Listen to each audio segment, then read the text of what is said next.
He and 15 men decided to go to the Alamo. They were ready to fight the Mexicans. There were 112 men at the Alamo. Colonel William Travis of the U.S. Army was the commander. William Travis was a young colonel. He was only 27 years old. He was a lawyer. He entered the U.S. Army to fight for the independence of Texas. One day, Colonel Jim Bowie and 30 men arrived at the fort. Jim Bowie was a tall, strong man. He was a hunter and trapper. "Good evening, Colonel Travis," said Colonel Bowie. "I have a message for you from General Sam Houston." "Here is the letter." Colonel Travis opened it. He read it aloud. "You must destroy the Alamo and come with my army. General Santa Anna will attack the Alamo soon."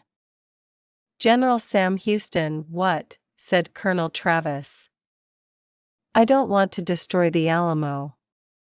I want to defend it." Colonel Bowie said, "We cannot defend the Alamo. We must have more men." In February 1836, Davy Crockett and his men arrived at the fort. Colonel Travis was happy to see them. He asked Davy and his men to defend the Alamo. "We don't have many men," said Colonel Travis. "We must ask for more soldiers. I am sending a messenger to General Fannin. He can send us more soldiers." Davy said, "My men and I want to defend the Alamo. We are hunters and trappers. Our long rifles can shoot at a great distance." Davy Crockett and Jim Bowie became good friends. Together, they repaired the walls of the fort. They cleaned the rifles and the cannons. They were ready for the battle. Chapter 7. The Red Flag. One morning a messenger arrived. "I have a message from General Fannin. He is very sorry. He cannot send any soldiers. You must leave the Alamo now. General Santa Anna is near. You are all in danger." "We don't want to leave the Alamo," said Jim Bowie. "We want to fight for the independence of Texas." "How many soldiers has General Santa Anna got?" "He's got about 4,000 soldiers," said the messenger. Colonel Bowie looked at Colonel Travis. "We must speak to our men," said Colonel Travis. "Yes," said Bowie, "we must speak to them." Colonel Travis called his 187 men. He said sadly, "General Santa Anna is coming to attack us. He has about 4,000 soldiers and lots of ammunition. We have only 187 men and little ammunition. We have little food and water. Remember, there are women and children in the fort." Then he marked a line on the ground with his sword. "Those who want to fight for the independence of Texas, cross this line. The others can leave the fort and go home."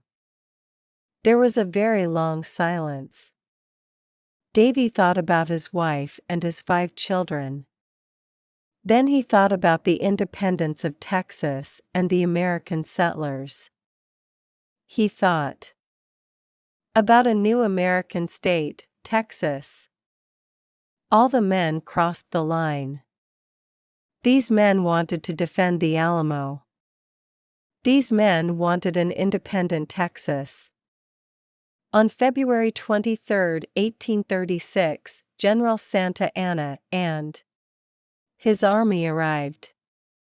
He sent a messenger to the Alamo. He wanted the people in the Alamo to leave. The men in the Alamo answered with a cannon shot. They did not want to leave. They did not want to return to the United States. General Santa Anna was furious. He showed a red flag. The red flag meant, "No prisoners." He wanted to kill everyone in the fort. On February 24, 1836, General Santa Anna's army attacked the Alamo. The Mexicans had an enormous cannon. It shot a cannonball that damaged a wall of the fort. Davy said, "We must destroy that cannon. It can destroy the walls of our fort." That night, Davy and Jim Bowie left the fort. They went to the Mexican camp. Everyone in the camp was sleeping. Davy and Jim silently passed behind the two Mexican guards.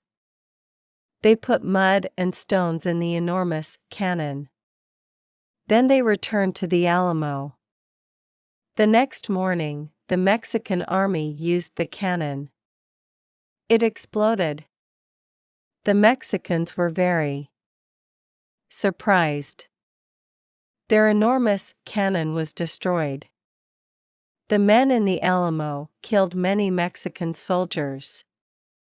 The Mexican army attacked many times during the day. But the Texans and the American army defended the Alamo. Chapter 8. The Massacre. The days passed. The battle continued. There was little food and ammunition. The men in the Alamo fought courageously. Nothing stopped them. After 12 days of fighting, General Santa Anna sent all of his army to attack the fort. On March 6, at 5 a.m., the Mexican bugles played the Degüello. The Degüello was a war song. It meant death for everyone. The women and children at the fort were tired and afraid.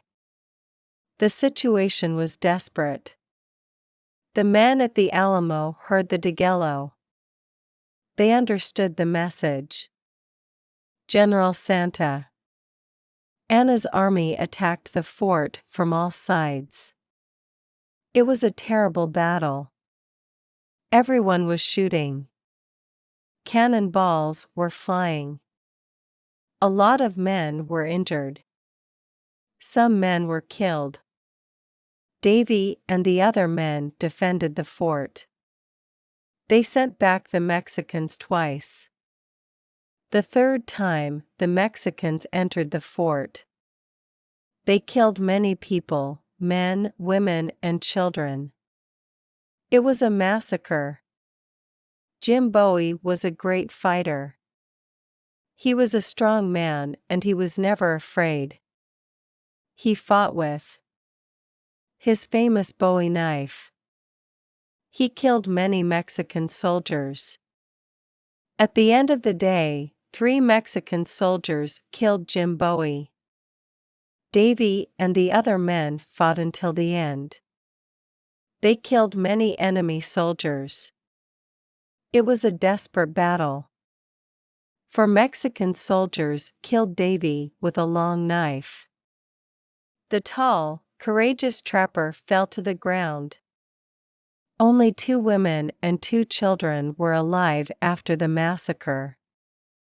But General Santa Anna did not kill them. These women and children returned home. The Mexicans burnt the bodies of the dead people. It was a big victory for General Santa Anna. He lost 1,544 men at the Alamo. On April 21, 1836, General Sam Houston and his army attacked General Santa Anna. General Houston made General Santa Anna prisoner. Santa Anna then signed a treaty. This treaty said that Texas was independent. Everyone remembered. Davy Crockett, Jim Bowie, Colonel Travis, and the other men. They died for the independence of Texas. Texas became a state of the United States in 1845. All through his life, Davy Crockett did what he believed was right. With his honesty and determination, he became a national hero. Davy Crockett was the perfect example of the American free spirit. In his life story, Davy wrote, "I leave this rule for others when I'm dead: always be sure you're right, then go ahead."